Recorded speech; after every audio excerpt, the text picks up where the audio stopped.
2, 1. Welcome to Soccer as We Like It, the Man United Dutch. And we have the global fan chat. We have the UK and USA fans going to summarize what's really happened. We have Richard from UK. We have Bems and Joe representing United States from the Houston Red Army. I'm going to start with Richard.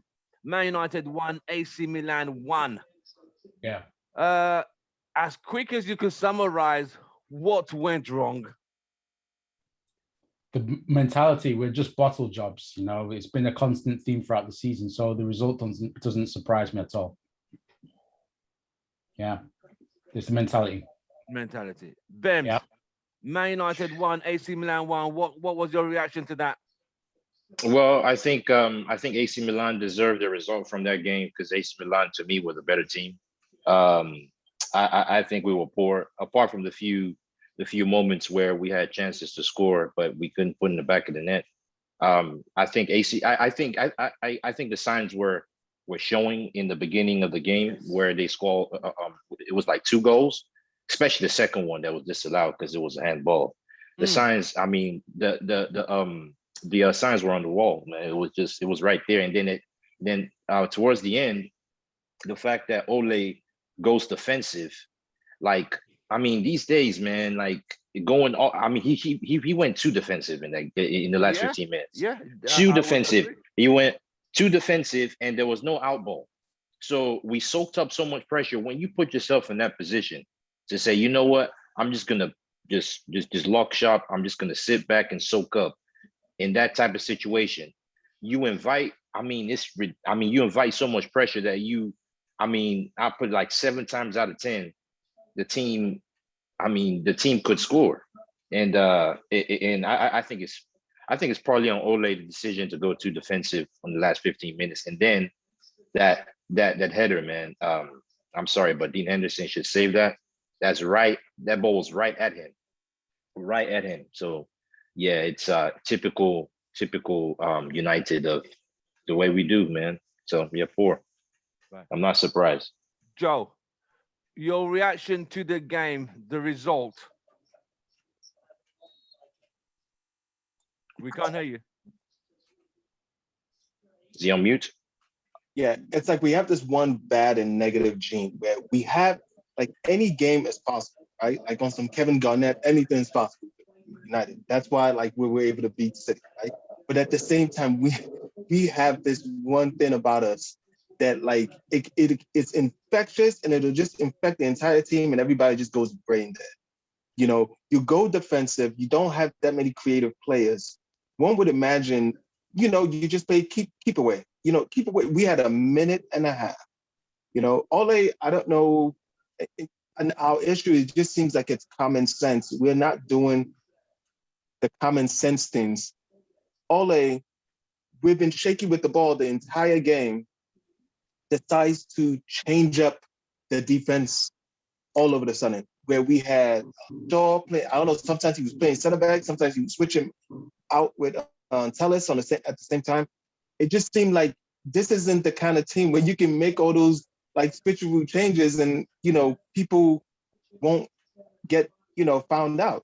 And that's exactly what happened. It seemed like it was the kind of game that it would have been good to just steal away from Milan because, yes, Ben's is right. They were the better team. They had the better threats and they had the better chances. And it was this was the game that we were supposed to get in the bag because Zlatan was injured. And we freaking bottled it, man. And now Zlatan's going to come to Old Trafford. Like, he's doing push-ups right now somewhere. He's doing dips like in the snow somewhere, getting ready to come back to Old Trafford. So I don't know. I think Zlatan's out for both games. I think he's out for the second. That would be great. That's what I heard. Yeah? Yeah, that's what I heard. I heard he's out for both. Right. Yeah. There were 4 pivotal moments in that game. I'm going to take Richard with the first pivotal moment. The first pivotal moment was the 2 goals they had disallowed. Mm-hmm. When those 2 goals were disallowed, were you thinking, wow, we're riding our luck, or like, oh, they didn't deserve those goals? I thought that we were riding our luck personally. They outplayed us, especially in the first half. They kept the ball a lot better than us. I also think that we had some good chances, but, public enemy, well, for me anyway, the 2 biggest culprits, Captain Harry and Dan Sonic the Hedgehog James really messed up on some chances that could have put us ahead in the tie. I don't know, 80 million pounds, you're missing the goal from 1 yard out. Yeah. So even though AC Milan played better than us, I think we had some great chances to capitalize, but we messed up. So, I think the result overall was fair, but we should have beat them based on the key chances that we had. Okay. Bems, the 2 goals, when they had those 2 goals disallowed, what were you thinking at that moment? Like, they don't deserve to score those 2 goals. United what was going through your mind when the 2 AC Milan goals were scored disallowed so early in the first half? What was going through my mind was that we were very lucky, and as I said before, it was. I mean, those 2 goals showed us the tempo of the game, showed us where that game was going to go. That we did not look like winning that game with those first 2 goals at all. I mean, we were totally shit, man, in defense. I mean, it was clear. AC Milan, they controlled that midfield. They won the midfield battle. Isn't their movement of the ball was way better than us. And those 2, I mean, when you concede 2 goals that's disallowed, I mean, if you're going to win that game, you are lucky to go ahead and win that game. Except, I mean, especially the way we played, we didn't play well at all. So for us to go through, if we held through 1-0, I would say we were lucky to win the game. Right. But the fact that they came back and won the game, they came back and equalized, was a fair result in my. So yeah, those 2 goals were it was warning signs, and I think we were lucky to keep on that game after that. Joe, the 2 goals they disallowed, what was going through your mind at that point? Look at that goal! Beautiful goal. I thought we were very beneficial. I thought the referees were very friendly with those 2 goals. They could have easily gone the other way, easily. And what's even more scary is that the team didn't really react to those possible goals. It wasn't until like the second half, Ole, slapped them around a little bit. I don't know what he did, but they woke up a little bit more. The team just don't have that killer instinct to just look and see opportunities in front of us and take advantage of it. But yeah. Because in the 9th minute, United had a good volleyed shot from Martial, which the keeper had to push over the goalpost.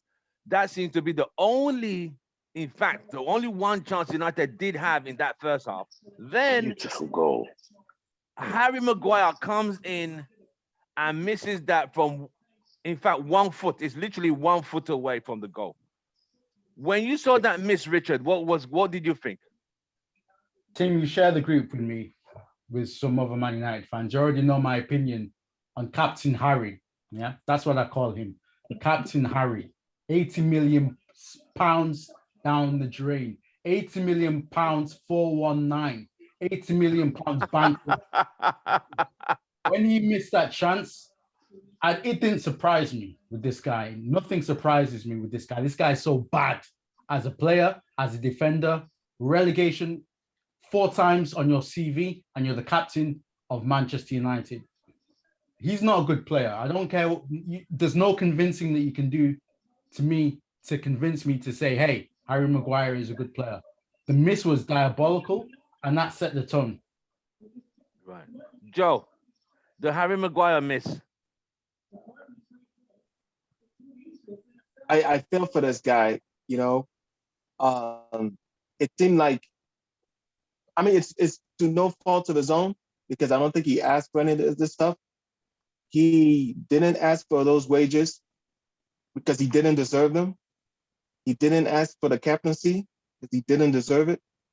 It seems like there's been just there's a market to just put this guy on a pedestal, whether it's through wages or inflated wages, or like, he clearly has no leadership ability at Manchester United. I don't know what he did at Leicester, but that was diabolical. I mean, your captain's got to be the one to make those kind of goals, man. When the team's not playing well and the forwards are not, doing well and getting service and stuff, you want to have that guy, that captain, to be able to inspire the team that, you know what, you guys may not be, up and going, shooting in all cylinders, but hey, I'm gonna nick one every once in a while. But we get nothing from this guy.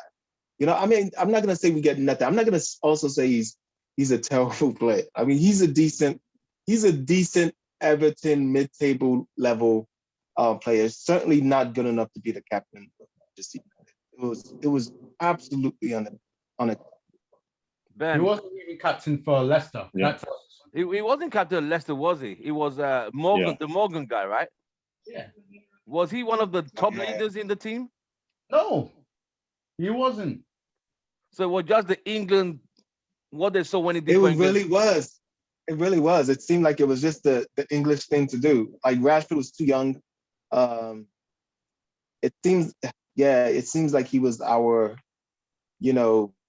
poster boy for the England national team, and pushing the agenda. Forced it. Yeah, they forced it. Ben, the Maguire miss. Oh man, that was terrible. I mean, I looked at that. I mean, that goal, it was harder I don't know how to you could miss. miss it. I still don't understand. That Hit the chance post, was, I don't get it. yeah, that chance was so hard to miss. Was just so hard to miss. Like, I mean, anyone would score that goal. I don't care. I mean, that chance was so hard to miss. The fact I'm starting to think maybe when he saw himself in that position, I think he didn't want to injure himself because he was going right for the post. He saw himself hitting the post, so maybe he didn't want to get injured because of that. So that's maybe the reason he missed it. But that's still not a reason though. So like to not score that chance. It's same there. Okay.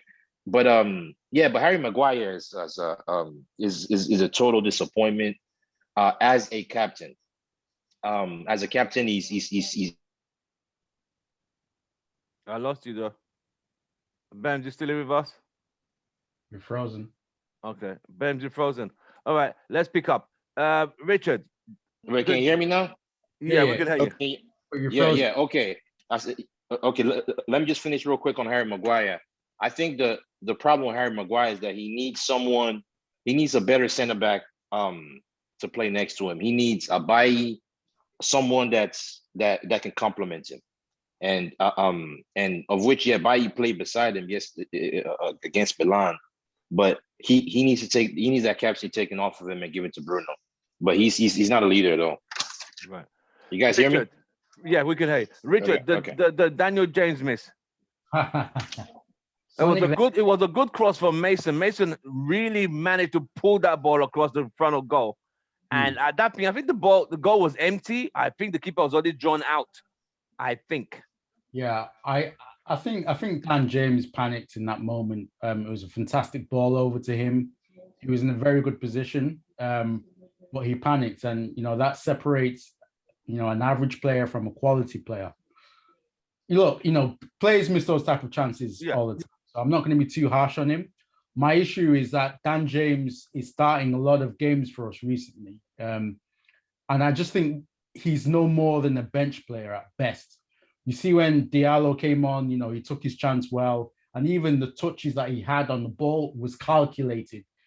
He's a player with football IQ, whereas I see Dan James as a player that just runs around like a headless chicken. He's like a counterfeit version of Park Ji-sung. Is it Park Ji-sung?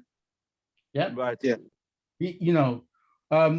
So look, that it's not his fault that he's at Manchester United. It was Ryan Giggs that recommended him to us, but it showed on the night that you need quality in the final third, and I just don't think that Dan James is good enough to be starting at a club like Man United. So yeah, it was a bad miss. We could have been further ahead, but that's on Ollie for picking him.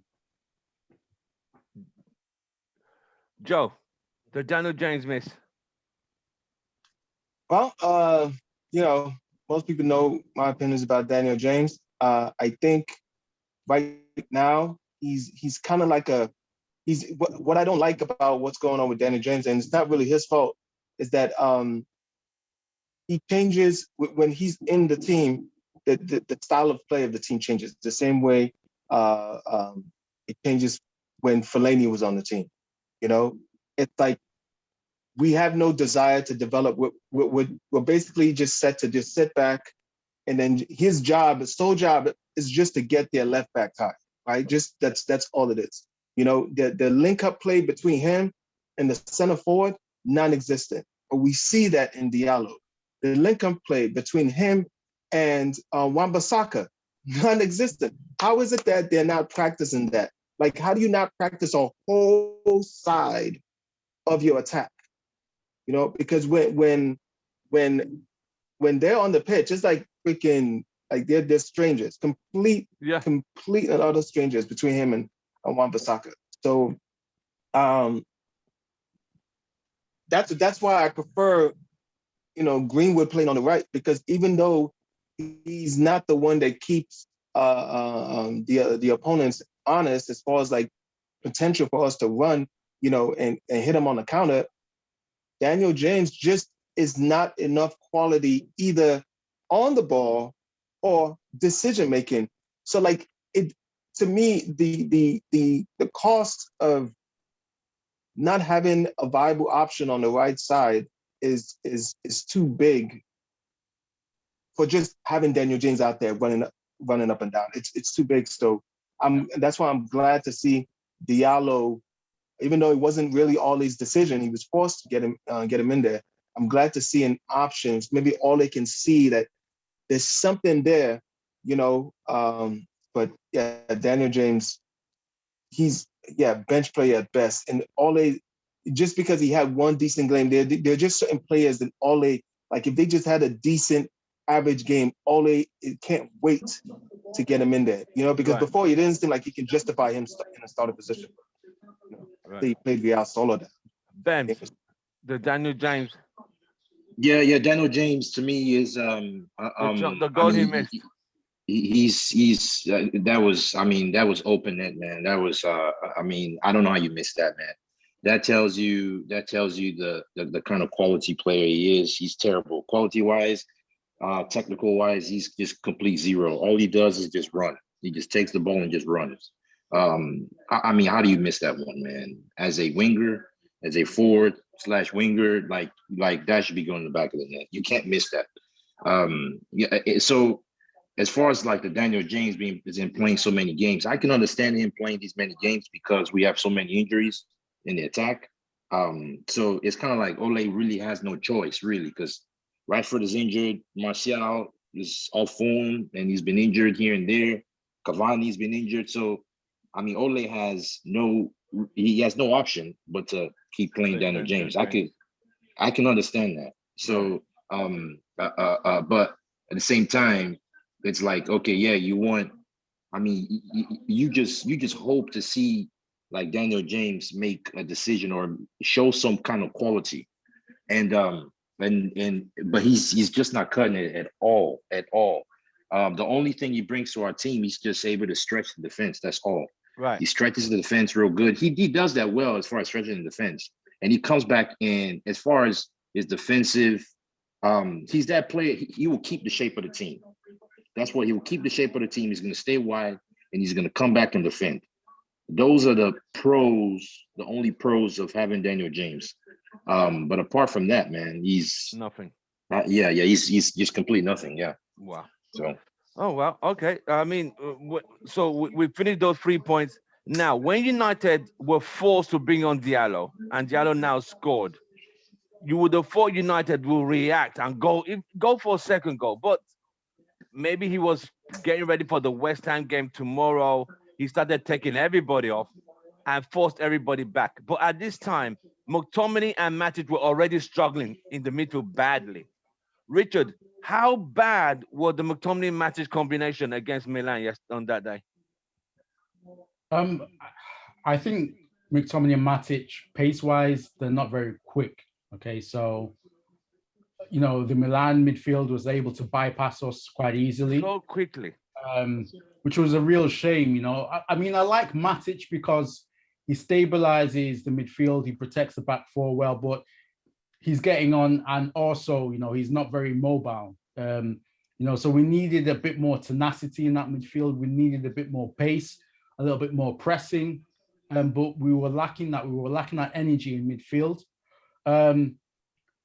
And I just think our overall ball retention was very, very poor. It was poor. We lost the ball so badly. Very, very poor. And again, this is down to coaching.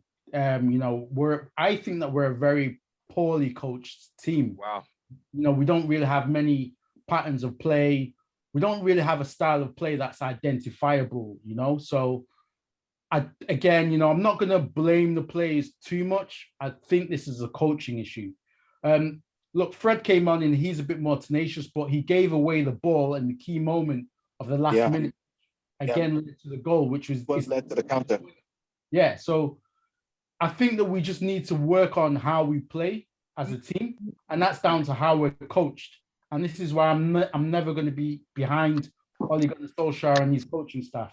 You know my opinion already with that. Joe, the McTominay Matic combination in the midfield literally was kind of really a disaster. Yeah, what's your take? Yeah. Of course, again, this is one of those kind of games that it almost seemed like it was too good to be true. We weren't really set up to be a very positive team moving forward, but we were able to nick a goal, and it seemed like fate was on our side, and all we had to do is just play to the level of the badge and just see the game out. And Fred McTominay, that's basically a warning, like a poster telling the opposition, hey, we are just going to give you the midfield, because unless you're playing a lesser side, like maybe like a championship team or teams that just don't have that kind of quality, if you like the Premier League now, you can't get away with that anymore. You can't get away with just having, like very slow midfielders that don't bring anything to your offense. They're just there. And again, it's all they're just being defensive to take care of. I don't even see why. Usually you see Freddie McTominay when Lindelof and Maguire is playing, but I didn't even see why both of them were playing that game, because they had the cover with Bailly, so I would imagine they would have pushed up a little bit more, but they're not really. Between the two, I would say maybe Matic is a little bit more creative than McTominay, but it just didn't pan out. I don't know why. It's just a bad pairing. I feel the same way with Freddie McTominay. I mean Matic and McTominay. The way I feel about Maguire and Lindelof. We're not going to be the team that we need to be. It seems we have a lot of bad combinations in pairs in that team. A lot. Yeah. I'm going to bring in Kay. Kay, representing UK. Thank you for joining us. Hi, guys. Yeah, it's okay. We'll talk about the AC Milan game. The Man United combination of McTominay and Matic, how bad or how good were they against Milan? Yeah, terrible. You know what? It was so bad. Like the Palace game, I stopped watching about 20 minutes of it. I started doing something else and then started watching the last 10, 15 minutes. And I wish I would have bothered turning on watching it. So, but from what I saw, it's just same again. We can't keep the ball. We can't control games. Like, no matter who it is, we rarely control the game. If you've got a Pogba in there, sometimes with McTominay and a Fred or whoever, we retain the ball up better because of the quality. But Bruno's not a ball carrier, Fred's not a ball carrier, McTominay's not a ball carrier, neither's Mike. So without Pogba in there, there's no one that can carry the ball. So we struggle. And we can't. And the passing is atrocious. Like, passing really poor. We win the ball, lose the ball again. I don't know why. When I played semi-professionally, if you pass the ball, gave the ball away that much, you'd be taken off at half time. So professionals be giving away the ball that much. It's unforgivable. Like, if you can't find a pass, keep the ball. They tell you, rotate it, give it back to the person you got it from. But yeah, it's not good enough. It's not good enough. Bems, the McTominay Matic combination for that game. Terrible, complete terrible. I mean, yeah, it tells you. I'm starting to think we have a big problem in midfield, a huge problem. we miss Pogba big time, man. Out of our midfield players that we have now, Fred, McTominay, Matic, they can't. They is in passing, especially Fred and McTominay. Fred is in their passing is just complete shit. They can't pass the ball. Like I mean, you need at least one of those players to be able to pass the ball between the lines. Feed the ball to Bruno. Feed the ball to the forwards. They're not able to. They can't keep hold of the ball. They can't like. I mean, it's part quality and part coaching. We're not coached properly, and we don't have quality players in that midfield. Point blank, simple. I think our midfield is pretty much at best mid-table. Until we get Pogba back, that midfield is gonna continue to be shit. I mean, we could possibly have a good game here and there, but I think we're gonna have more and more of these bad games until we get Pogba back. And we definitely, for sure, need a CDM that is tenacious, or I mean, that can pass the ball between the lines, that can pass the ball, that that can pick up runners, because I just don't like that midfield is just complete. It's just that game was one of lost. Well, that game was heavily lost in that midfield. Midfield was just, I mean, man, it was terrible. Yeah. So I think we're going to see more of these performances again going forward until we get Pogba back. My opinion. The midfielder Kessie seemed to have literally just ran the whole show, and we had no clue. He was one man against, we have been two people doing one man's job, and we still couldn't perform. So, I mean, is this a guy you would like to see United side, Richard? That Kessie guy who ran the AC Milan midfield? Yeah, I think somebody of that type of ability I would like to see in the Manchester United midfield. Somebody that is tenacious, somebody that is quick, but somebody that can pass the ball. Like Fred, if you look at his ability, he's actually pretty tenacious. He's quite quick, but he can't pass the ball 5 yards. He's not Brazilian to me. He's from Angola, that guy. He's not Brazilian. So we need somebody that can actually retain possession. And if we go for somebody like, oh God, that's too funny. Kessie, or somebody that in that type of mold, I think it will be better than having what we have at the moment. Yeah. Joe, Kessie, who ran the show for AC Milan, how good was he? Would you like him at United side? I mean, I've only seen him play this one game. It was against McTominay and Matic. So I mean, you know what I mean. They can make a lot of people look good. Wow, so, wow. They really can though. They really can though. So we do need a caliber a player like that is able to just manage the midfield the way he did. If someone like that was in the position where the job basically that both Fred and McTominay usually plays, that would give Bruno, Van der Beek, and Pogba so much more time to be able to, feed to our forwards again. It's like it's hard because like our forwards are we still have this problem with our forwards being starved of chances, balls, and it's been an ongoing issue for the last 6-8 years, where we've tried to fix it, where we were stable in the back, but our midfield wasn't creating enough, and we tried to bring Pogba, some other players. Now the midfield was creating enough, but with the injuries now, and we're picking another worse time for all of our forwards to not really be hitting at the cylinders, because, with the chances we've been getting, we should have a lot more goals. Just a double whammy. Okay. Kessie running the show for AC Milan. Would he be a good player? Would he be a good fit for United? How good was he? You know what? He did very well, but what I'd say is he's not the first person to do it. We've had Romeo do it at Southampton. There's been so many players in the Premier League that have done that, from mid-table to the lower teams. Like, there's games where we've been losing the battle. And it's just, I think it comes down to the tactics and the coaching. So for me, a lot of players could have a great game against us. And it Wow. just shows you how bad the tactics are. Because I've seen so many teams look like superstars. I mean, so many teams we've had players that look like superstars when they play us. I'm sure Wow. if Lingard was able to play tomorrow, he'd look like a superstar. But unfortunately, he can't play, which is bad for us. But Wow. yeah, for me, it's just, yeah, the tactics are just, yeah. And I feel sorry for the strikers because the tactics are so bad in the midfield, or the quality is so bad in the midfield, it makes everyone frustrated. So the midfield's rubbish.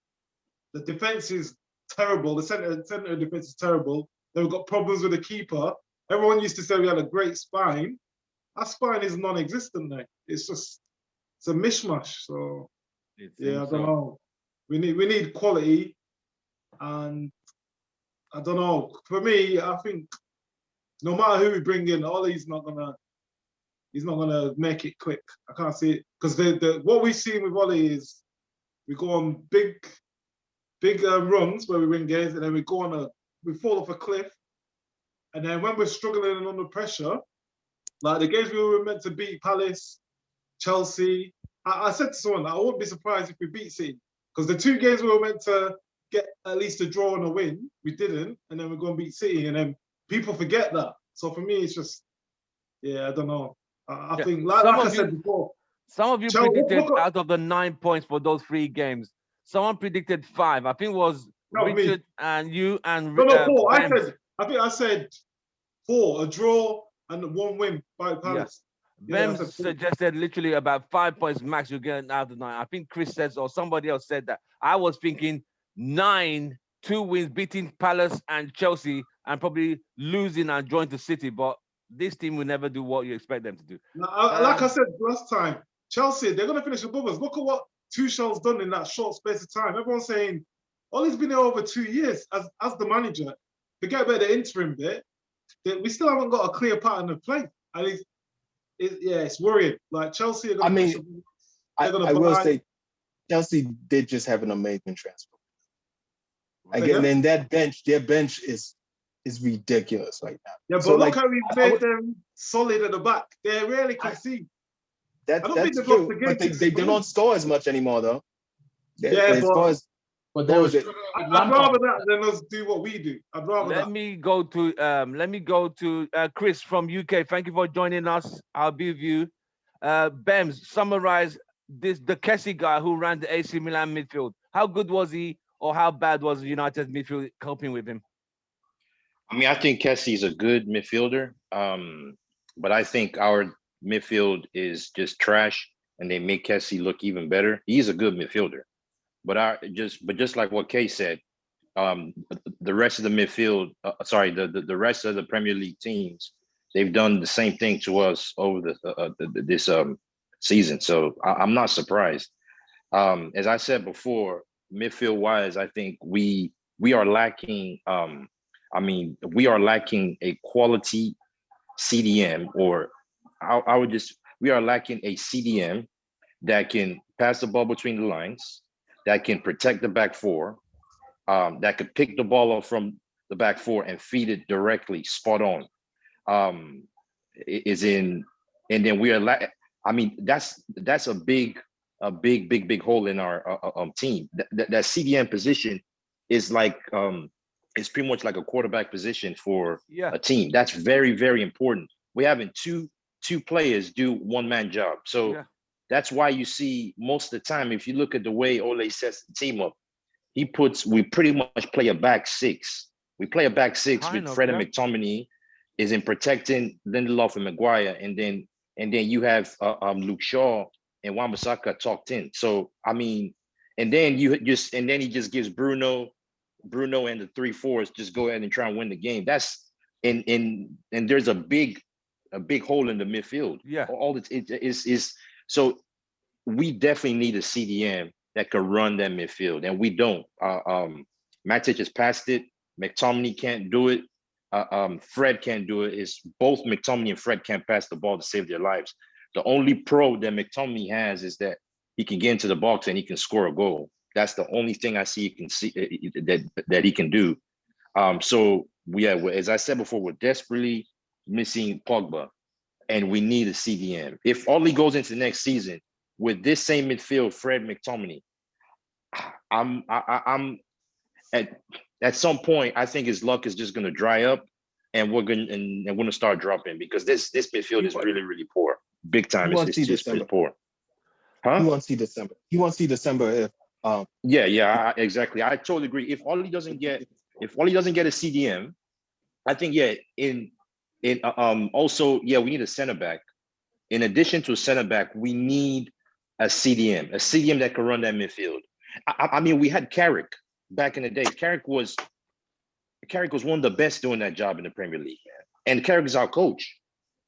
He's our coach. So it's like, I mean, it's just ridiculous that we had a player that was good at doing that job. He's our coach, but then we're not able to do that on the field. Yeah, we don't have the quality, but I mean, it's just ridiculous. That center midfielder position is in that position, needs to be addressed. CDM needs to be addressed, and hopefully, and that's with keeping Pogba. Because if you lose Pogba, then that's a whole nother different story. Because Pogba might go. So it's looking bad for Oli going to next season, especially if Pogba goes too. So I don't know what to say, man. All right, fine. Chris, let me bring Chris in. Chris, thank you for joining us. You representing UK. Chris, we've been talking about this certain segments. I'll bring you back into that towards the end. We're talking about the guy who ran the AC Milan midfield against United's McTominay and Matic combination. Kessie, what was your take on him? I've seen Kessie before. Well, AC Milan's the team I've supported in Europe for a while, along with Barcelona. I've watched a lot of their games. I've seen Kessie many times, and he's a physically imposing player, technically sound. He's got a presence in midfield as we witnessed on Thursday.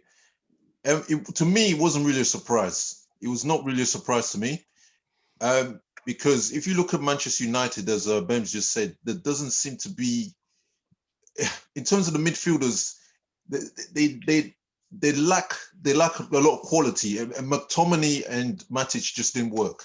I watched 2/3 of the game, and from what I saw, there wasn't anything spectacular coming from Manchester United midfield. Everything seems to be pretty much off the cuff. When you watch AC Milan, they had the structure. Everyone knew where the movement was supposed to be. They look like the home team. The defensive line was correct. Sorry? They look like the home team.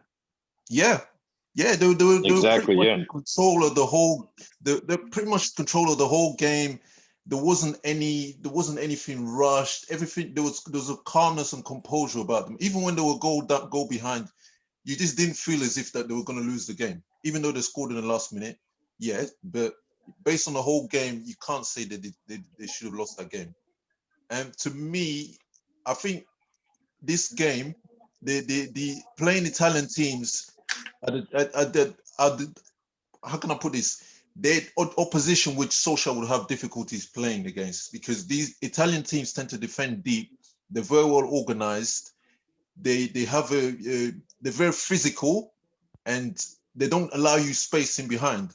If you watch that game against when Man United played AC Milan, I think Man United, I think maybe once or twice, but apart from that, throughout the whole game, they couldn't get in behind the AC Milan line. Because these guys, they're very well coached team. They're very well organized. Simply because they couldn't get behind the lines, Man United struggled throughout the whole game. It was a huge struggle. And if you look at the second leg coming up, they're going to have major difficulties. Again, we'll see what happens, whether they're going to have some luck in the second half of in the second part of the second leg. But again, I'm not totally convinced that they're going to make it through. And again, this further enhances, is a further indication of the flaws that we see from Ole Gunnar Solskjaer. Because there wasn't really any. If you look at the Man United team, there wasn't really any strategy throughout the whole of that game. The first half went, nothing happened.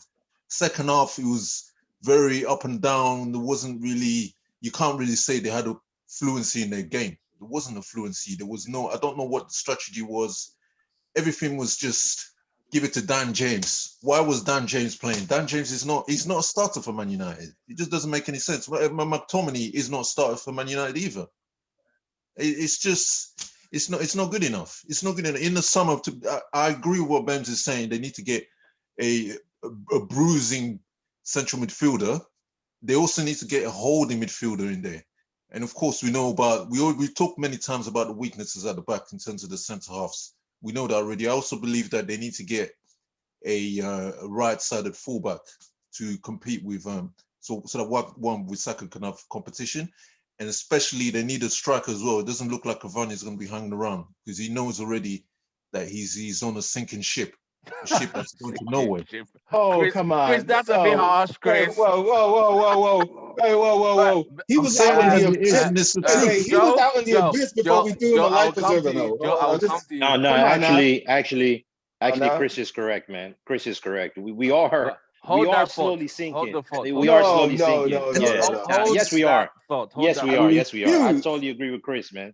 And the thing is, you have to be careful because Fernandes. Hold on, Chris. I'm gonna go to Richard. Okay, we're moving in segments now. Richard, the set piece goal, that equalizer. What the heck went wrong? Was it Magic McTominay, Henderson, the three of them? Between the three of them, what happened? Let's talk about what led to the goal, right? Okay. What led to the goal was Fred giving the ball away cheaply. And this is why I say that we need a midfielder that can pass the ball for 5 yards, knows how to control the ball in key moments of the game. We don't have that apart from Pogba. Yeah. So Fred gave away the ball that led to that situation. Now, people have been banging on about De Gea, making mistakes, but let's talk about Henderson, Dean Henderson. He made a key mistake against Istanbul in the Champions League. He's made a major mistake in the last minute of the game against AC Milan. This is, again, why I tell you guys that we need players with experience of playing at the highest level, whether it be in the Champions League or European football. Because Dean Henderson, he's been playing, with all due respect, at Sheffield United. He's not got that winner's mentality that, a more seasoned professional would have. And he cost us. Yes, again, you already know what I think about our defensive setup, our defensive shape. And this is again down to coaching. We struggle on set pieces. We're a very tall team, but we struggle on set pieces. We play like a bunch of 5-foot players defending at the back. Why? Because of coaching. And Dean Henderson, for all the guys I've been saying, he should be replacing De Gea long term. Now you've got your answer. He's not ready for the number 1 jersey. And it's not his fault because he's been playing at Sheffield United for the past year or so. We need players that have that mentality that can play at the highest level. And for me, Henderson is not that guy. All right, Joe, the AC Milan equalizer, what went wrong there? Again, zonal marking. If you look at the individual that actually scored the goal, right? He was actually being guarded by Matic. Matic had that guy, right? And that's the problem with zonal marking. Zonal marking is fine if your opponents have already just stationary and they're just gonna wait there. So you just cover your area. But when they start moving around within the box, if you are not communicating with your guys, it's like, okay, I used to have this guy. Okay, so this guy's now in your zone. But if it happens so quickly, it's better to just man mark the guy. And he just came, and of course, Dean Henderson. Come on. That's child's. David De Gea. I almost believe that David De Gea was gonna spend maybe an extra 2-3 weeks with his family, with his kids. When he saw Dean Henderson make that diabolical attempt at a block shot, he was like, "Oh, babe, hey, sorry, kiddo. I got to go. The team needs it, but the team is gonna need me. Your team needs you." Yes, man. I mean, that's clearly. I still feel like he has a shot. He just needs to run the games. We're willing to forgive De Gea when he, makes a mistake. But De Gea has a proven track record, while Dean does not.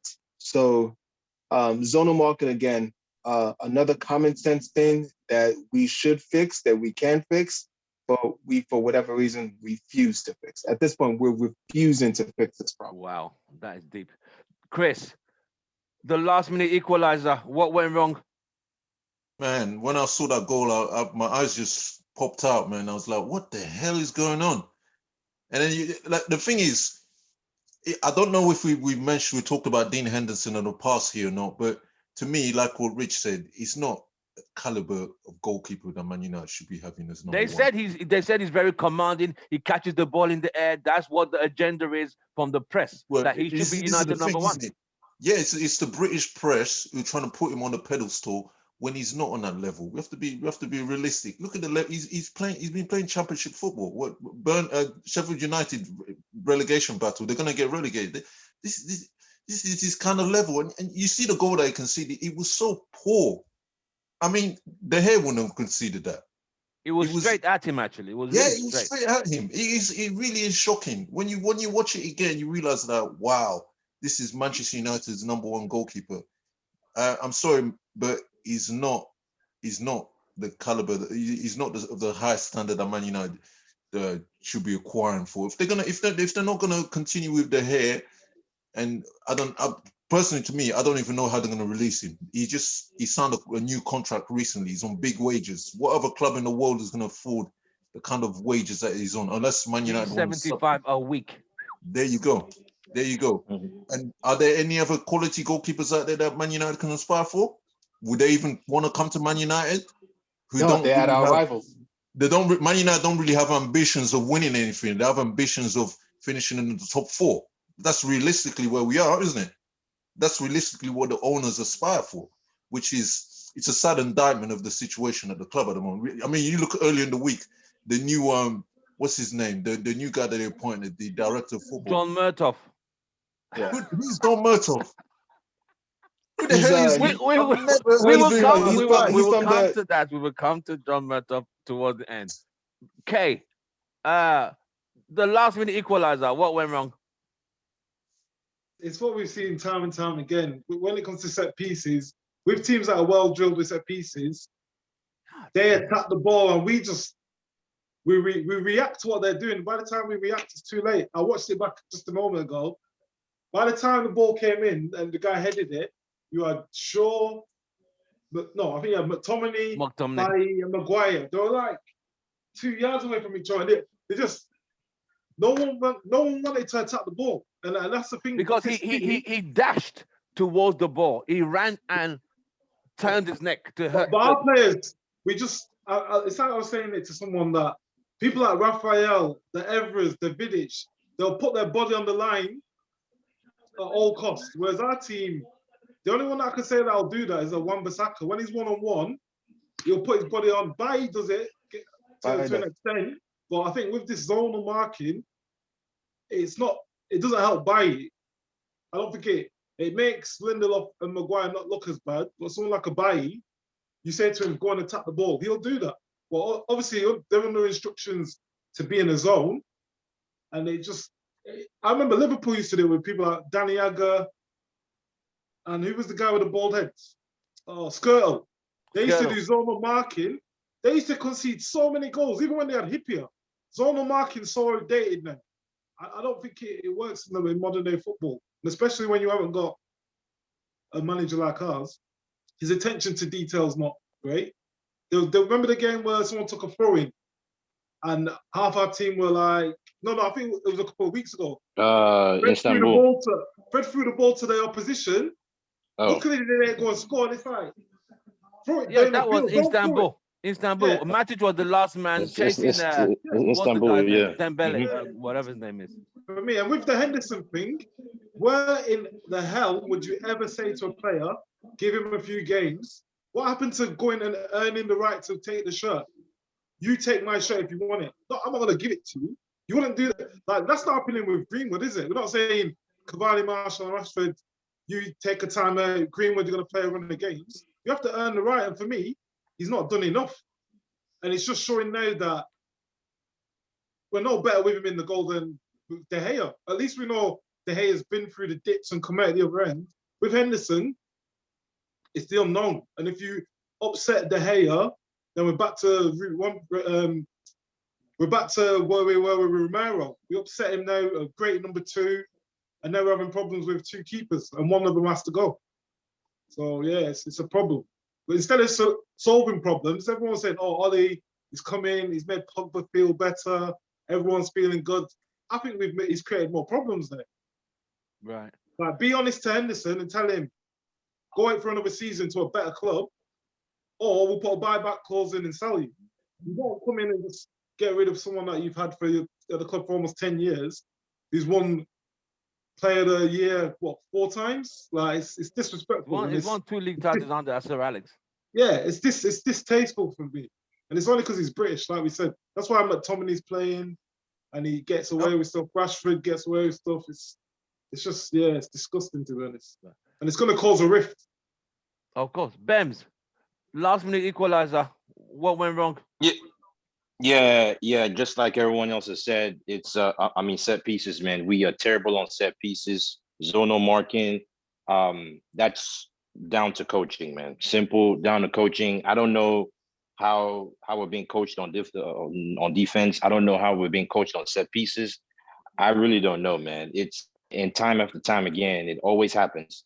And I mean, that's the coaching needs to improve. We need better coaches. And I don't know if the team, and also just like what Chris said, the team, I mean, the club has no ambition to win the titles. We're just happy just going top 4 every season. So that's what you get. And then Dean Henderson, I'm sorry, man. It's that goal should be saved. He's believing his own hype. He's believing the English press that's got into his head. And you can tell, I mean, he's really cocky. He's kind of like that. He's too cocky for mentality for Man City back. Yeah. He is too cocky, man. He's not achieved anything. Yes, you play well for Sheffield United, but Sheffield United, you don't have that much pressure to perform. But at United, you may not be involved that many times in the game, but that one moment when it matters, that one moment you got to be ready. And that's what differentiates a United goalkeeper and a goalkeeper for Sheffield United. De Gea has proved over the years that at that one moment he can produce, he can save us. Yes, he's been inconsistent here and there. He's made mistakes, but the guy has won so many Players of the Year, like for the past, he's done like 4 times within the past 8 years. And then all of a sudden fans are jumping on Dean Henderson bandwagon. Like, are you freaking kidding me? The guy has improved shits. If you you look at it too, a lot of Dean Henderson has kept a lot of clean sheets, but if you look at look at the center back pairing he's playing with. He's playing with Bailly and he's playing with Maguire. Bailly and Maguire are our better pairing, and he's playing with the better pairing in most games. Right. So they protect him even more. De Gea, on the other hand, is playing more games with Lindelof and Maguire. So you can see the differences. But again, De Gea is still the better goalkeeper. De Gea is he's still number 1 in my book. Dean Henderson, out of those 2, one of them needs to be sold. The easier one to be sold would be Dean Henderson. De Gea is on too much wages. I mean, the club is not going to be able to sell De Gea, man. It's just not happening. So yeah, they need to make a decision on the goalkeeper keeper situation this summer, going forward the next season. Because if they don't, it's going to be way more problems going to next season. So, but yeah, that last minute goal was 3 things. It was the mistake from Fred giving the ball, making a stupid mistake giving the ball away, and then set piece, which we're terrible at, and then Dean Henderson just fumbled. So those 3 things. So I can't say much more again. Right. Now, as United have drawn and conceded that last minute equalizer, Richard, the return match is in Turin next week. Any chance of a win? Can United get through this tie? I'm gonna say yes. Not because Milan are a bad team. I mean, they're going through a bad period in their history. But if I'm to go by our away records, I think we will just nick it, maybe 2-1 or so. It's going to be a very close game, but I'm confident that we'll go through. I'm not confident that we'll win the competition. We're not good enough with this coach, but I think we'll get through the tie. But it's going to be very tricky. Milan are a very well coached and organized team. But I think that our recent away record has been pretty solid. So I'm going to say yes, 2-1 to Manchester United. Joe, Man United, can they get through this return match? Yeah, I think we can, because it was an equalizing game and we were shit. So I would hope it can only go up from here. So I don't know who's healthy and who's going to be back, but again, Bailly and Maguire is our best chance. And yeah, all they definitely can't do the prominent Matic anymore for that game. It's too important. So I still think we can, but depending on who's going to be healthy, it might be a 2-1. If Martial is there, maybe 3-1, hopefully. Okay. Let me bring in Chris. Man United return match. Do United get through or is it over? I personally don't think they're gonna make it through. I think the Solskjaer's tactics he's gonna be found out in the second leg. It's gonna be tight, but I think Milan will just edge it. We'll see what happens. But maybe Man United might surprise us, but I'm not totally convinced that they're gonna make it through this time. I think the fact that Milan are at home should favour them slightly, and the thing is they're much more. It's a harder challenge than facing teams away in the Premier League who are further down the table, because we have to remember Milan, they don't open up like most teams that Man United tend to face who are higher up in the table. There's more of a rigidness and structured nature to their play. Well, essentially an Italian philosophy of play. That's why I believe that the Man United will struggle to make it through. I honestly do think that they'll struggle to make it through. It would be good if Cavani and Pogba will be available, because then it will make things easier for them to qualify. But I honestly don't see them making it through. I don't. Can I ask a question? Go on, Joe. Joe. A quick question? Yeah. Could you make the argument that us going to Inter Milan, we should feel more positive, because our current away track record seems to be like a completely different team that shows up in away game. You know, could we make the argument that we have a more better chance, because it's just going to be statistically a better team when we play. I can answer like, that even question. if we played the same lineup, even if we played the same lineup away, I think that team statistically will be better than the one that played in Old Trafford. Well, this is my opinion. We have Cavani out, Martial out, Pogba out, Van der Beek out, Rashford out. Our midfield is shit right now. Bruno's the only creative player. And just like what Chris said, Milan are going to go back and probably, because they got the away goal, so they have the advantage. Yeah. So they're going to go back and sit back. They don't need to do anything. All they need to do is just keep the clean sheet. Sit back. They won't open up. They won't open up. Yeah, exactly. They're not going to open up. And so you're putting all the pressure on Bruno to create something. All they need to do is just put Bruno out of the game. And that's it. And put Bruno out of the game, sit deep, but we're not scoring. So how do we go and win a game when they have the advantage? Yeah, forget the array record, man. That array record is bullshit right now, man. We have so many players out injured and we don't have a coach, we don't have a manager that is going to be able. I mean, the team is not being coached well.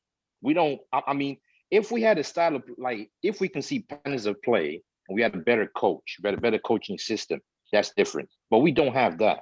We are going to be relying on a moment of brilliance from Bruno. If Bruno doesn't have a good game, which he probably won't, because they're going to swamp him, Milan is going to sit back. They're going to He's the only mark creative player. They'll I mean, mark Mark, him. it's over. It's like, I mean, you can So, technically yeah, say you that don't about see every United. team and their best player. So you don't see United going through Bems. I don't see it because, see, look at it again. We talked about our midfield. None of our midfield players, apart from Bruno, is creative. If they swamp Bruno It's out over. the game, Fred is not creating nothing for you. McTominay's not creating anything for you. Matic is not creating nothing for you either. And you're and then you don't have Martial in. Martial's a player that could drop deep and just keep the ball rolling, but he's out injured. I mean, like, how do we win the game? How? And Milan is going to sit back when is in looking at the game they played against us at Old Trafford. They had a better midfielder. How do we win that game? How do we go and score if Bruno is swamped and they sit back? How? Right, K. It's not happening, man. Yeah, K. Is it over? yeah. I can't see us going there and beating them. Like Yeah. Chris said, there was a saying like they're gonna sit back. We need to score. They don't need to score. They just need to keep a clean sheet. And that's not our game. Our game is hitting people on the break. Us trying to take the game to someone. We're not a team that gets the ball wide and gets crosses in. There's no Cavani there. So unless we get a penalty, where we're struggling. And for me, against Italian teams, we struggle anyway. We've never really been great against Italian teams. So I can't see a way that we're going to beat them. And for me, we've got West Ham before that. That's going to take a lot of energy. It's going to be a tough game. So for me, and then we've got Leicester at the other side of that. So for me, Ollie's in a position there where he can't even really rotate too much. So the players are going to be leggy. And yeah, I can't see us keeping a clean sheet away. But even with the rotate, Kate, he doesn't know how to rotate properly.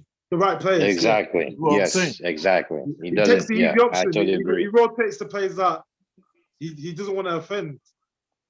So yeah, that's a problem for me.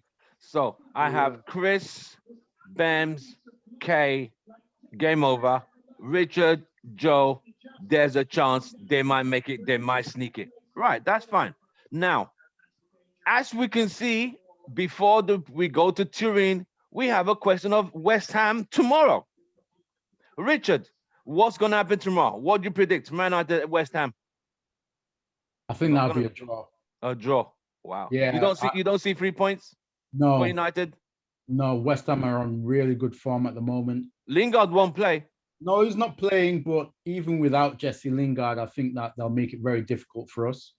I think our defense is not strong enough, to handle West Ham on current form. I'm not convinced about our setup. I'm not convinced about the shape of the team. I have a feeling that Ollie's going to persist with Dan James in this game, and he's not going to add anything to our attack. So I think it's going to be a draw. We might sneak a goal, or it might be a goalless draw, but I can't see us getting 3 points tomorrow, especially as we've played on Thursday. These Thursday to Sunday games don't always work in our favor. So I can't see us coming away with 3 points, unfortunately. Joe, Man United, West Ham, Old Trafford.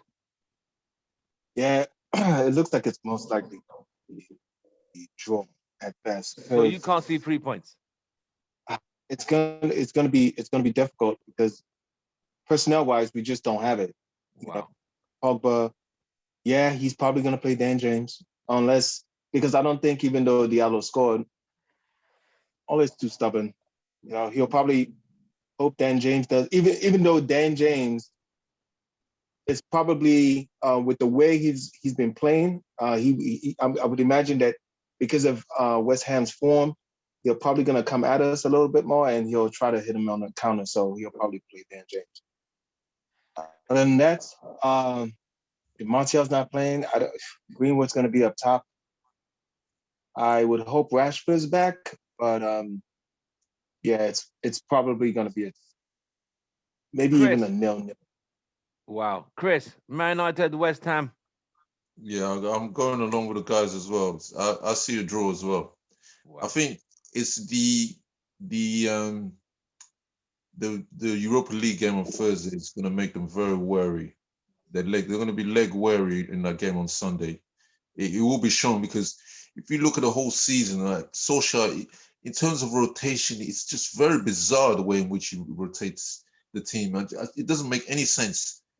And against West Ham are the kind of team that Man United struggle against. They're not going to open up. West Ham will sit back. They will sit back, so they will deny Man United space.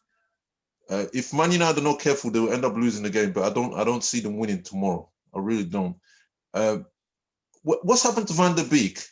Can anybody tell me what's happened to him? Is he injured or what's going on? He's injured. They said he's injured. Yeah. Yeah, I they don't said think he's he's injured. What really injury injured. is it though? What injury is it? They haven't said anything. I don't think he's really injured. Yeah, I think he's been shunned aside, because to me it doesn't seem as if Solskjaer has any ideas of what to do with him. And you have a player there. Van der Beek, Solskjaer signing. Solskjaer wanted Jack Grealish, isn't? Yeah, Exactly. But this is the thing though, because even with Solskjaer in charge, he doesn't seem to have any idea in terms of how to use Van der Beek, and he's a quality European player. This is a guy who was chased after by Real Madrid. It doesn't make any sense at all to me. Man United they've got injuries. They have to be careful tomorrow, because if they're not careful, West Ham can sneak it. But I don't see Man United winning tomorrow. I really don't. I can't see it. Wow. Okay. Man United, West Ham. To be honest, we don't travel well there. I can see them beating us. Antonio's going to bully Lindelof and Maguire. Soucek will probably score a header from a corner or set piece. They know how to target. Moyes will know how to target us. He'll know our weaknesses. And one thing Moyes is good at is playing that old British football. Get the ball forward, get balls in the box. Like, even though he's not a great manager, tactically, I think he'll know how to do Ollie. And I think we're going to struggle. Even with our best team that we could possibly play, I can't see, like, Declan Rice will probably have the game of his life tomorrow. And yeah, it's just, that pitch is a big pitch. And there's times we've gone there and we've not started very well. The last few times we've been there, we haven't started well at all. So I think it's at Old Trafford, Kay. Yeah, Old Trafford. Yeah. Well, it's even worse then. We struggle at home. We struggle at home, don't we? So why? I can't see us with the players we've got available. I can't see us going there and dominating and winning the game. I can only see a draw at best. This is really bad. Bems, Man United, West Ham tomorrow. I'm gonna have to agree with the rest of the lads here on this one, man. No I 3 points? see a loss. No 3 points. I see more of us losing than even drawn. I really see a loss. I'm seeing it just because I mean, if you look at it, I mean, just like what Kay said, I think Lindelof and Maguire are gonna have a really hard day against Antonio. He's very physical. He's got pace. So they're definitely going to struggle with him. And then you got Soucek, is in West Ham. I think they're good on set pieces too, and they're physical. I mean, again, we are going to be relying on Bruno to do something, and we have so many players out. I mean, if Bruno doesn't produce a moment of brilliance, that's it. At best, I don't see us scoring. A goal. They're going to sit back. It's almost similar, not really exactly similar to the Milan game that's going to be coming up. But West Ham are going to sit back. We're going to have to try and break them down. And Bruno is the only person that can do that. I mean, I see them scoring. I don't see us scoring. So I'm predicting a loss, like 1-0. We're going to struggle. At best, a draw. It's going to be and Ole's going to play Lindelof and Maguire. He will, if he plays by his physical, he's got the pace, so Bailly could keep up with with Antonio. But yeah, so that could kind of save us if he plays Bailly. But then in law for Maguire, they're gonna struggle against Antonio, man, all day. And Well, and you all know they are a better coach team than us too. So yeah, I don't see it. So from all indications, we've had a bad week with Milan after coming from a great victory over Man City, messed up against Milan. We've got West Ham coming up. The team doesn't look like they could even get 3 points from this game. It's obvious. It's so obvious we can't. He might play Mason in the middle, James and Diallo, but he's not bold enough to start Diallo. I know that fact. He's not bold enough. He won't. He would rather. I don't think he has a choice. Yeah, he want to. You know what? You just I would even, to be honest with you, I would even play Twanzibi at CDM. That's how, in my opinion, I would even play Twanzibi at CDM this game. Just try some, because the midfield is dead. He's not dead. He's not confident. He's a coward. He looks for the easy, safe option, which doesn't work. But I've tried it. That's his problem. He's not bold. He's not a bold manager. If you look at it, yeah, again, when we talk about rotation, Aaron Wan-Bissaka plays every single game. He doesn't get a rest. No, he doesn't. He doesn't. So I mean, I don't know, man. I mean, this is, yeah. I think just some. I think this top 4 position is in jeopardy, especially second position. I don't see us finishing second the way things are going. I see us dropping. I really do see us dropping, man, big time. Okay. So right. I don't know. Now we got a new director of football, a position all United fans have been screaming for. John Murtough. He's been at the club 7 years, but he's now the director of football. Richard, tell me what you think of John Murtough. Is he the man to take United to the next level? I would prefer somebody that knows something about football as opposed to somebody that knows something about the club. This whole United DNA rubbish is trash. He has to know the club. He has to have worked with the players. He's a Man United legend. Get him in. That's why we've got Ole Gunnar Solskjaer as our manager. We operate like a team stuck in the 50s. Football doesn't operate like this anymore. You see Edwin van der Sar. Personally, if they were going to get somebody that knows the club, somebody like Edwin van der Sar, a footballing man, would be a better appointment, because Edwin van der Sar, his club that he's at has a football philosophy. They play football according to Johan Cruyff's philosophy. He can bring that mentality over to United. Edwin van der Sar has won big trophies. He's used to winning big trophies. What's this guy done? What has he done to warrant such a position? United, I'm sorry, appointing Darren Fletcher, all these guys, it's not going to help us. It's only going to help the Glazers, So I'm not happy at this appointment. I'm not happy that Darren Fletcher has been given more seniority. I think it was 2019 when Ole Gunnar Solskjaer was on a bad run of form. He was losing games left, right, and centre. And Darren Fletcher was on BT Sport on TV. And I asked him, Manchester United are on a bad run of form. Do you think they could do with a better coach? He sat there and grinned and said, Ole Gunnar Solskjaer is doing a good job. He's doing a great job. I knew from then that if he ever sets foot in Carrington, Man United are in trouble. A few months ago, what happened? Darren Fletcher is appointed as one of our technical director. Yeah, he's appointed. Well, he was appointed as one of our coaches first before technical director. Now he's technical director. Yeah. Do you think if Ole Gunnar Solskjaer goes on a bad run of form, Darren Fletcher will be one of the guys that will be saying, look, you know what? I think we should get rid of this guy. No, he's one of Ole Gunnar Solskjaer's friends. So don't be surprised if Ole Gunnar Solskjaer, if he makes his top 4 and wins no trophies, don't be surprised if Ole Gunnar Solskjaer gets another contract under these guys. I'm sorry, it's a bad appointment, and it's just an indication of how badly run we are as a club. Thanks, Richard. Joe, John Murtough, new football director. You were all screaming for director of football. John Murtough is your man. Okay. For me, I don't really know the guy exactly what he did at the club. I don't know why. I He's don't know been there why the 7 years, team. bro. 7 years. I What understand behind the scenes? he came in with David Moyes and he stayed. Obviously, there's something that they see in him. But I am going to give the guy a chance. We asked for a football director. We're not always going to get what we want, right? Because we wanted a right winger. We got Diallo, right? So Manchester United are always in the bargain bin. You know what I'm saying? But they'll claim, culture.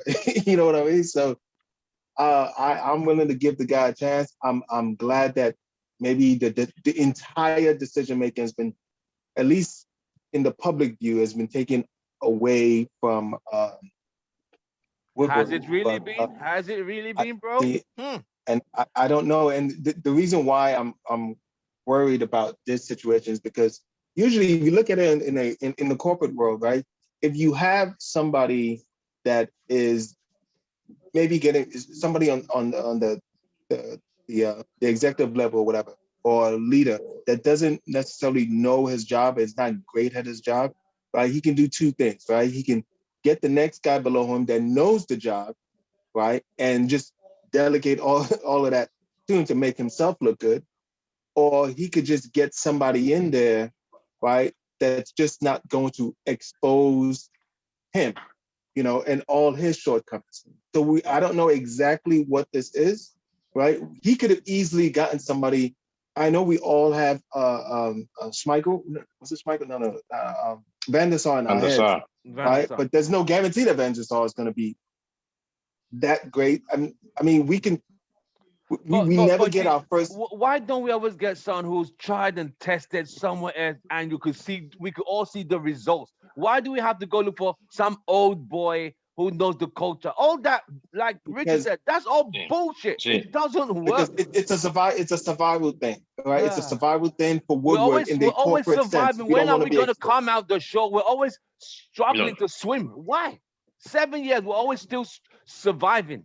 Come on, bro. It's a lack of ambition, man. It's a lack of ambition of the club, man. John Murtough, is he your man? He's. I'm sorry, man. I'm not excited about this director of football appointment. This is Ed Woodward just saying, you know what, United fans, shut the hell up. I'm just gonna pacify you by creating a position, promoting someone from within, and just saying, yeah, we got director of football. The guy's been in the club for 7 years.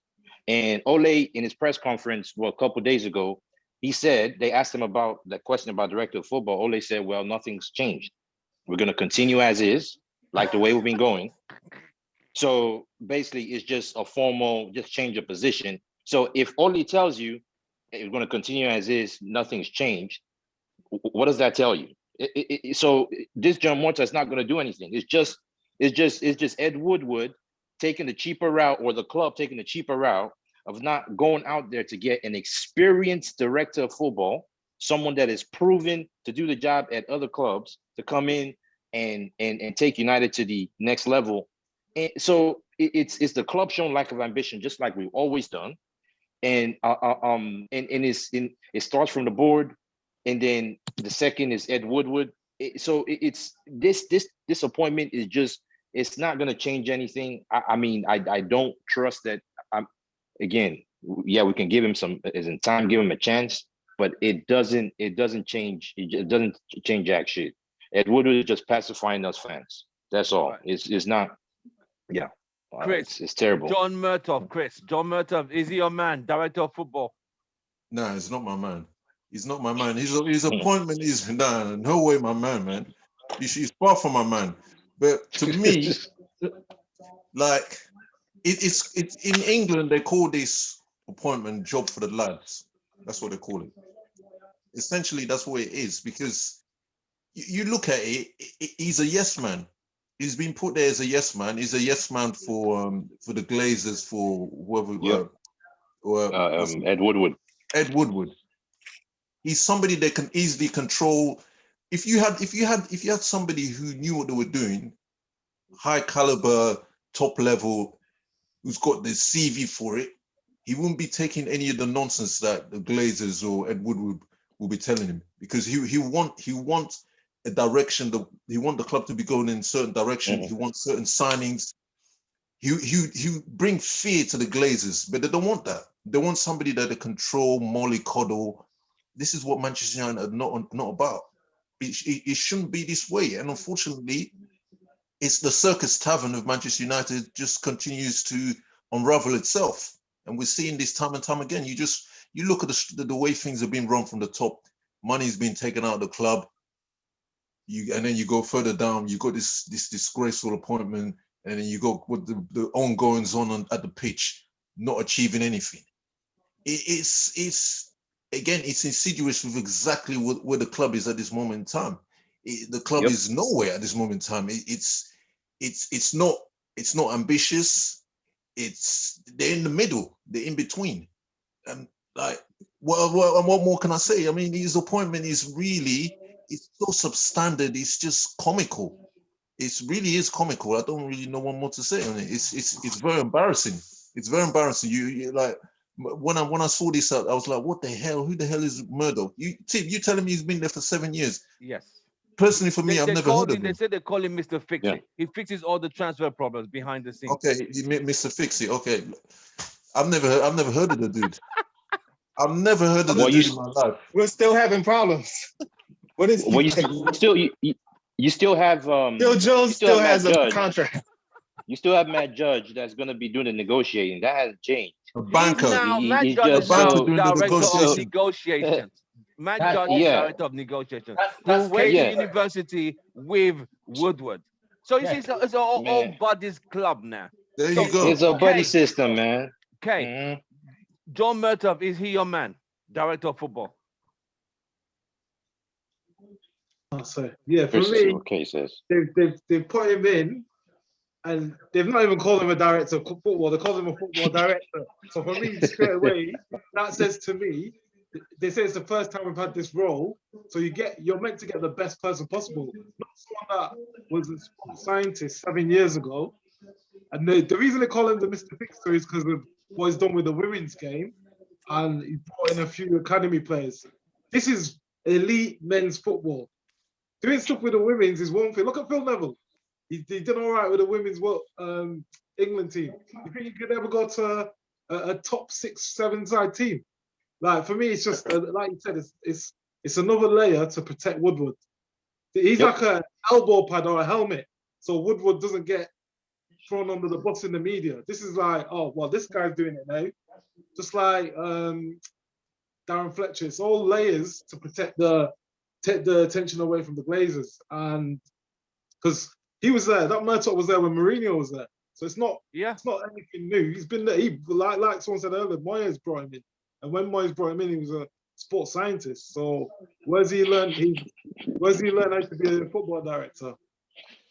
That's what we're saying. It's like they just appoint players. All right, you have John Murtough, who's been there 7 years, Mr. Fix It. I don't know what he's fixed because I've not seen any different. They have technical director Darren Fletcher. What experience does he have?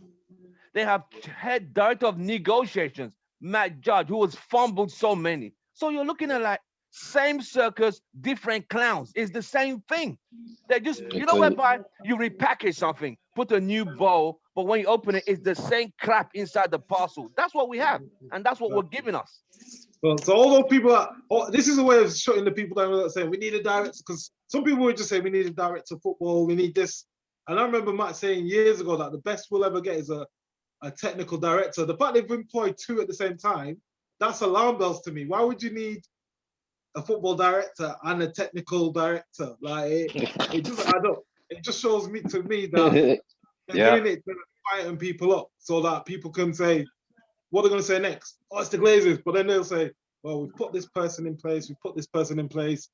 It's just, and it's all sentimentality. Darren Fletcher played for the club. People are going to give him a lot more time than they'd give. Yes. Yeah. All this is all planned, man. Can I say one thing now? Yeah, go on, Joe. I mean, yes, it doesn't seem like he has that much experience. But let's all agree that Darren Fletcher most likely definitely is not there to feel like his goal at Manchester United right now is to be an elbow pad for Edward. Right? I'm sure he looks at the situation, and we know that we have somebody that's in that position that does want the best for the club, knows what the winning mentality is, comes from good stock, from the 90s, the team.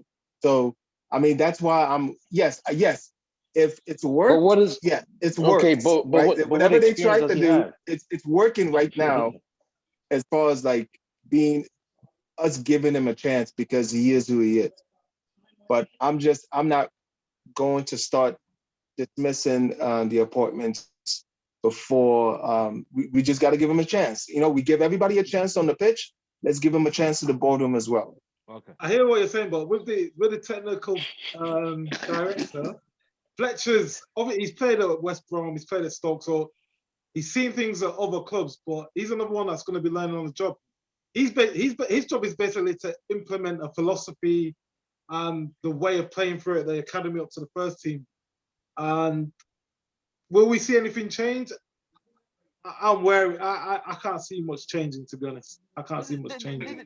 Darren Fletcher. Joe, go on, Richard. Richard, go on. With Darren Fletcher there, nothing is going to change. With all the coaches that we've got failed Burnley coaches. We've got coaches that coached in Australia. We've got so many CVs with relegation on them in that coaching staff. Even Lee Grant's going to become a goalkeeper coach for De Gea and Henderson. Can you believe that?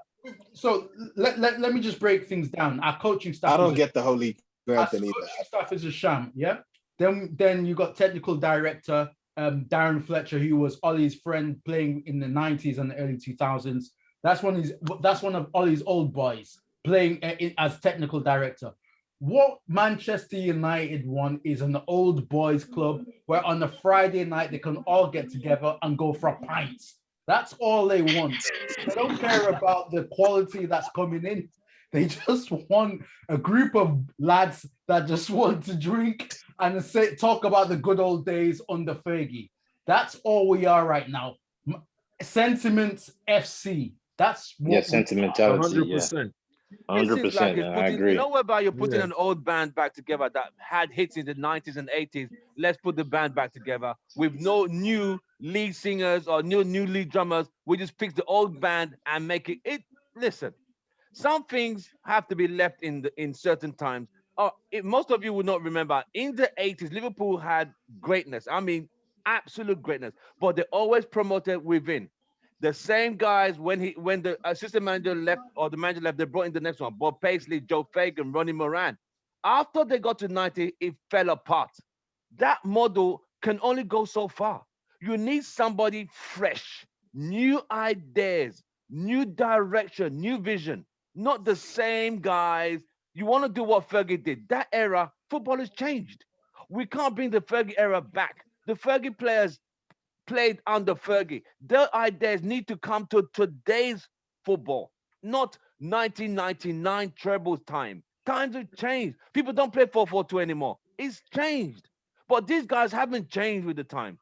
They're not bringing a new vision, a new direction. It's the same. You know what? Oh, Fletcher, Ole, John Murtough. Who the hell is John Murtough? Really? Is that what we can afford? Is that what we can get to now? Just a point. If you want to get the best, why not get someone who's done the job in a top European football club? Remember the Paul Mitchell guy that was talking about Southampton, then he was at Tottenham. I don't know where he's gone. Exactly. Yeah. The simple thing is the lack of ambition of the club, man. The club has no ambition to win the league. We're just happy with top four. It's that's just what sums it up right now. For the past, that John Murtough guy has been here for 7 years. Yeah. If he's been here for 7 years and he's been impactful, I'm sorry, we would have seen a difference. We would have seen something coming. We would have seen some improvements in that area. But in my opinion, like we haven't seen shit. Like when it comes to like player acquisition, the managers still don't get their first choice signings. Exactly. The managers still don't get Ole last summer didn't get any of his first choice signings. None of them. And this summer, I'll be surprised if he does get. I mean, and then you have Ed Woodward. There is no lack of ambition. See, look, we talk about we want to win the league. If you want to win the league, you have to go out and get the best. You have to. Man City and Liverpool, they have the structure. They have the best coaches. They have the better players. So it only makes sense. United, we keep getting second, third choice is in players, and we're promoting from within. Oh, buddy system. And you know what does that tell you? It It tells you that the only direction this club is going is. I mean, I'll be shocked. I'll be shocked if by the next 3 years we're not the way we're going. I'll be shocked if we're not like mid-table. Yeah, definitely. Okay. I'll be shocked if we're not. Okay, your last word. Yeah. Summarize. Yeah, I your was last word. going to say, basically, what we've turned into is happy to be here. FC from the players Exactly. up to the Exactly. none of them are Exactly. ever saying, "I'm going to leave. This isn't good enough." They're just happy to be there. Yeah. Exactly. They're like, "Wow, I'll never get this Exactly. anywhere else." All right. Yeah. Joe, your last word. Hey man, I'm just going with good vibes, right? Good vibes. Yeah. I'm just feeling the vibes, man. Like this is no, seriously. COVID and quarantine was hard enough. This is not the year that I can allow this team to bring this is 2021. I'm on a next level. I'm like, this is exactly how I'm looking at the team this season. You know, Okay. just like, all right. I'm just Chris, hoping for the best word. as far as like, everything else. Chris, your last word. Yeah, before I get to it, I saw somewhere that Bruno Fernandes he's reluctant to sign on a new contract. Are you surprised? Come on, Yeah, Man, Chris no. Nice one, Chris. Because Come on, he wants man. reassurance. Man. He wants Nice one, reassurance Chris. that the Just club bringing that up. are going to make he wants reassurance that the club are going to make they're going to make the right acquisitions in the summer. But you gotta look. Exactly. He's just coming to the team. Pogba's walking out. This is what he's thinking like, what's going on? This is it. This is it. And the thing is, because of that, I wonder if he's going to have as much backlash as what Pogba had. But again, that's telling you something. That's telling you something. He hasn't been that long, and he's already seen what's going on. So he's not going to be hanging around. He's not going to be hanging around waiting for this to be constantly finishing in the top 4. He wants to win stuff. Where did you hear that from? Where did you hear that? Oh wait! It's out in the media, man. It's online. No, you can't do that because Bruno don't talk about stuff like that. Richard, give me your last word. But Hold on. Richard, your last word. Listen, if we drop points tomorrow or we lose, and I see Ole Gunnar Solskjaer grinning like a Cheshire cat, like he always does after a game when we lose or draw, I'm gonna lose my rag because I'm tired of him smiling. I'm tired. Look, if Ole Gunnar Solskjaer wants to model for a dental advert, then let him go and smile for Colgate's on an advert. I don't want to see him smiling away when we drop points. I'm sick of it. So we need to win tomorrow. But if I see him smiling, when I catch that guy, man. I don't want to see him smiling. Do you know the thing that annoys me is the fact that he'll be sitting there and he has that stupid monitor that he's always watching. Really? Do you know what top coach does that? He's watching his goal on repeat from 1999. Yeah. Well, gentlemen, I think Chris and Kay missed. So I'm going to ask them the same last 2 questions we had other people. Chris, the Maguire goal. What was your take on the Maguire miss? Sorry. I have to be honest. I haven't seen it. I haven't seen it. I've got to be straight honest. I missed that because remember with the Milan game, I watched 2/3 of it. I didn't see it. But my last take is going to Maguire. I actually heard that it's almost a source that Richard sent me, that he actually wants an English partner because the English partner would understand the English culture. I don't get that nonsense. You What understand? the hell is that?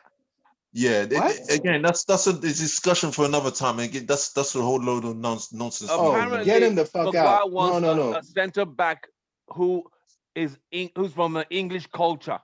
Yeah. What does that got to do with defending a set piece? No, You see what? no. You know what? I don't have time for this guy's bollocks. Pardon my language. Kay, the Maguire miss, because you were not here when we talked about it. The Maguire miss, please run it up for me.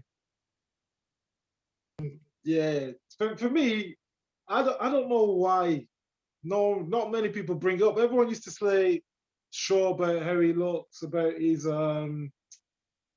conditioning. Maguire still looks to me like he's too heavy. He doesn't look like he's. I thought he had lost a lot of weight. The way he turns, the way he moves, he doesn't look. I think he's just badly shaped. He's just a He badly turns like shaped. a Looks like London, the Green London Giant. double No, decker he's red just- bus. Well, yeah, going to the miss. It's like he.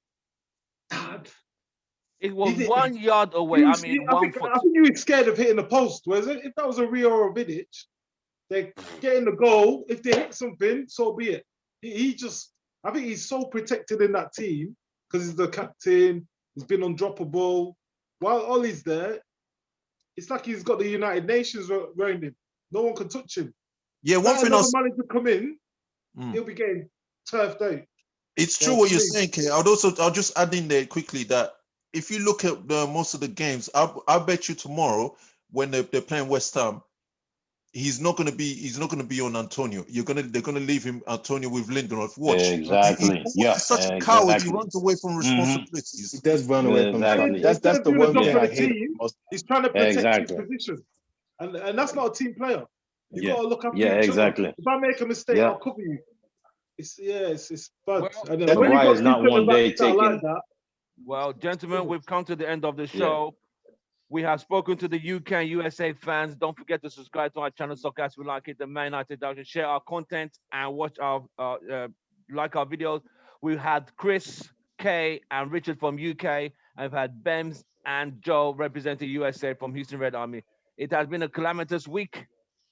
We've gone from beating Man City, the league titles trendsetters, to drawing with AC Milan, a very poor performance, which even seems to be worse than the Palace game. But you have West Ham coming right on our heels on Sunday. We have AC Milan next week on Thursday. We have to just wait and see. Is this United's week or might this be United's worst week? We'll just have to wait and see. From everyone here, thank you very much, guys. Wish you guys a nice Awesome. weekend. Hey, Tim. And hopefully tomorrow we'll have a great weekend. If it Hey, happens. Tim. Yes, boss. Hey, Tim, just one more thing before you just say go. I was just gonna say, Joe, just Google Bruno Fernandes' new contract. You'll see the story about Bruno Fernandes refusing to sign a new contract until It's he not gets gonna take me insurances. to a. It's not gonna Yeah, take yeah, me nah, to. just- It's not just gonna. Google It's not Bruno gonna be like a Fernandes' new 4chan contract. link, right? See, just Google Bruno Fernandes' new contract. It's not a joke. It's not speculation. It is true. Just Google it. Just Google it. But do you That- honestly that's blame all him? I Do you do. No, but honestly just blame him? Google it is like the Just Google Bruno Fernandes' new quintessential contract. red flag It's for. on But Talksport. even That's so if it's legitimate. even if It's it's on the not, Express, even if it's It's on not Talksport. wrong, It's on the Express. Yeah. even if it's wrong or right, Okay, just look. even if it's wrong or right, what does that already say to you? That he's been at Exactly. the club less than 2 years. He's already seen the cracks on the wall. Like, you know what? This club is a bunch of jokers here. He could see it. Listen, players, when they go into a club, they see the structure. Some of them are overwhelmed, like, wow. You know, like Maguire, Daniel James, they've come from small teams. This is like, it can't get any better. But Bruno Manuel played for the best team, but he played in Benfica, but they were winning. They won trophies. Yeah. He's come here, and this guy's like, well, you see it on his body language. Bruno- when he from pokes or when he comes off, you can see he's frustrated, and that Yeah. shows me that. Exactly. we all saw it He's against thinking Sevilla now, last he's not season. happy. We saw it against Sevilla in the semi-finals when those Lindelof. clowns were messing around for a low ball into the box. It's the same problem. No. Look, Bruno was on 100K a week, right? And he's playing out. He's outstanding for United. United can see that other clubs will want him. Any club will want Bruno Fernandes right now. With the type of wages that he's on, it's easy for teams to come in for him. Oh, yeah. So United will want to, at minimum, double his weekly salary. So is it so to keep him? So that alone tells you a whole, okay, yeah, if they're trying to keep him, they know his value. But Bruno has seen the club that he does want to sign that contract, because if he signs the contract, he's stuck. Right. It's going to be hard for Like Pogba. In fact, what happened it's to going to be much Pogba? harder for the club to sell him. Exactly. So why would he sign? Why will Bruno sign a contract when he's already seen what's going on? He sees what's going on with Pogba. If he increases his salary, it's going to be hard for him to. It's going to be hard for him to leave. And the guy wants to win trophies. So And he's seen I mean, the I'm quality sorry. United. He's seen Yeah. United's activity in the transfer market. What they Exactly. do, what they Exactly. get. He's seen it. Players. He's The seen it. He's Sancho, seen it the left, right, Sancho center. show last season, they'll probably all get Exactly. excited about that. It's Yeah. like, what? I'm sorry. He's seen that Pogba anyone, wants to leave. if anyone can please send me that link, I am not seeing anything with an There's actual loads. quote There's from loads. Bruno Talk, Fernandes. The Mirror, Independent, it's all over the British On press. TalkSport as well. TalkSport. Yeah. Exactly. Type in Bruno It's new on contract. TalkSport. It's on the Express. It's all there. Just Google it. Independent, It's it's there. everywhere. Yeah. There's The even one where it usual says suspects of Haaland. chatting shit. Joe, There's another you're one where it not says going to see that. Haaland's the key Joe, you're not to going to see that Bruno information on the Houston Daily Mail. Ain't going to happen. It's on. Wait, no Houston Chronicle? Yo, it's No? out It there. ain't It's gonna out be there. there, bro. What about the Texas Tribune? He ain't gonna be there either. No, they're talking about Deshaun Watson. It ain't gonna happen, bro. Nope. All right, guys. An absolute pleasure. See you guys. We'll just have to see what happens tomorrow. I hope we'll be texting through the game. Hopefully, United get the act together. But deep down, I see 1 point. I just see 1 point. I've just sent a message for you to check on the chat, so you can see the link. Yeah. Good to go. All right, guys. Have a nice evening, guys. And Yeah. those in America, have a good afternoon. Take care. Right. All right, man. See y'all later, man. Nice one. Yeah, bye.